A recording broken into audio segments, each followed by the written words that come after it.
Привет, подписчики, привет, друзья, привет, враги, которые меня тоже наверняка сейчас смотрят. Ну, также привет всем тем, кто случайно напоролся на это видео. Меня зовут Олег Кашинцев, я майор полиции в отставке, бывший оперативник, диссидент, ну и, разумеется, враг государства путинского.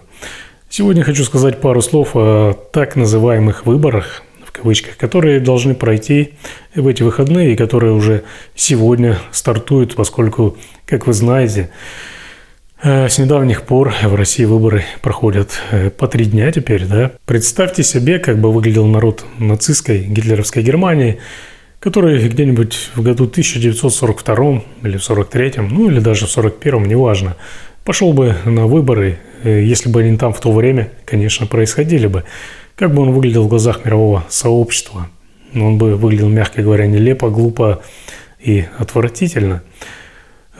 Что происходит в России сейчас? Россия, которая является, по сути, уже фашистским террористическим государством, устраивает на своей территории, а также на оккупированных, захваченных украинских территориях то, что оно называет, то, что это государство называет выборами, которые, по сути, выборами не являются. Эта процедура нужна только для того, чтобы показать, что, посмотрите, вот народ идет голосовать, значит, народ доверяет власти, народ поддерживает то, что мы проводим, ту политику, которую мы проводим. Это, во-первых. А во-вторых, как сказал однажды Алексей Навальный, по-моему, кнопка, условная кнопка для голосования, на которую вы жмете, когда вы приходите на выбор и ставите галочку в бюллетене, она никак не связана с экраном, на котором отображаются результаты этого голосования. То есть нет никаких проводов, нет никакого контакта между этой кнопкой, которую вы жмете, и результатами голосования, которые отображаются на экране. Нет никакой связи, забудьте об этом. На экране будет показываться тот результат, который власти уже запланировали, который они хотят показать, который они хотят продемонстрировать вам, народу России и, в принципе, всему миру. Только всего.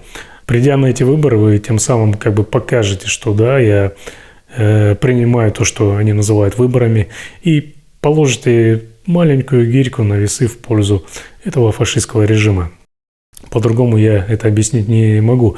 И народ, вы будете выглядеть в глазах мирового сообщества, на мой взгляд, именно так, как выглядел бы народ нацистской гитлеровской Германии, который пошел бы на выборы в то время, если бы они там проводились во времена Второй мировой войны, когда его государство ведет агрессивную, убийственную, захватническую войну, а народ, как ни в чем не бывало, идет на выборы и показывает тем самым, что смотрите, да, у нас государство-то работает, мы ему доверяем, поскольку оно проводит выборы, и мы идем на эти выборы, чтобы что-то изменить. Но на самом деле изменить, как вы понимаете, ничего не получится. Это еще один момент. Следующее. Выборы в России будут проходить 3 дня почти во всех регионах, и только в 2 регионах, по-моему, они будут продолжаться только 2 дня, и все. Но это всего лишь 2 региона. Так вот, подумайте, где будут храниться бюллетени в промежутках, в перерывах между днями голосования, то есть ночью, кто их будет охранять, кто будет за ними следить, вообще как это все будет контролироваться. Соответственно, участки для голосования охраняют сотрудники МВД, которые подчиняются сотрудникам ФСБ.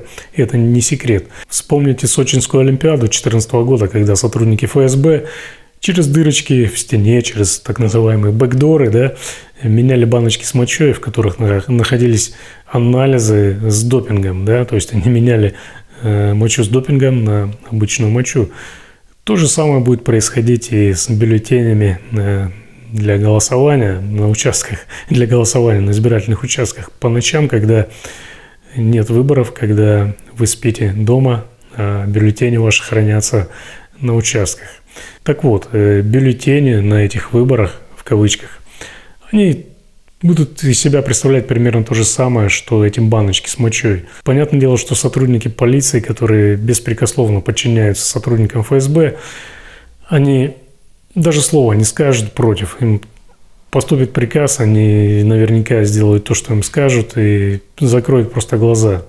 Но по-другому им поступить нельзя, я думаю, потому что в нынешних условиях, в которых находится Россия сейчас, любое слово, которое будет сказано против действующего режима и тех, кто этот режим обслуживает и кто является самым главным, так сказать, псом на поводке у государства, то есть сотрудников ФСБ. Так вот, любое слово против них, я думаю, в настоящее время будет равносильно возбуждению уголовного дела против таких сотрудников и дальнейшему их помещению в места не столь отдаленные. Поэтому я не думаю, что кто-то будет что-то говорить или кто-то будет что-то публиковать, но хотел бы все-таки призвать сотрудников, нормальных сотрудников полиции, пресекать такие действия и по возможности фиксировать это все на видео для дальнейшего публикования. Именно поэтому я считаю нецелесообразным и невозможным для себя принимать участие, хоть какое-либо вообще участие в этой процедуре, которую российские власти называют выборами, поскольку это равносильно тому, что я признаю их законность, их легитимность и легитимность, в принципе, самой этой власти, которая устраивает такие выборы. Вы являетесь гражданами государства, которое ведет агрессивную захватническую войну и которая стала фашистским террористическим государством. Представьте, как вы будете смотреться в глазах мирового цивилизованного демократического сообщества, когда пойдете на эти выборы, на участки, которые наверняка будут увешаны новыми Z-свастиками и прочими атрибутами, которые символизируют эту войну, которые символизируют эту фашистскую, эту преступную сущность всего этого государства. Перемотайте, пожалуйста, историческую пленочку назад и посмотрите со стороны именно на гитлеровскую, на нацистскую Германию и представьте, что там бы в то время происходили выборы, как бы это все выглядело со стороны. Именно так и примерно будут выглядеть эти выборы в России. У меня на сегодня все. Это все, что хотел сказать. Это была моя точка зрения, но соглашаться с ней или нет, решать только вам. Ну а пока, как всегда, ставьте лайки, делитесь этим видео и подписывайтесь на этот канал. И здесь вас никто не обманет. Всем пока.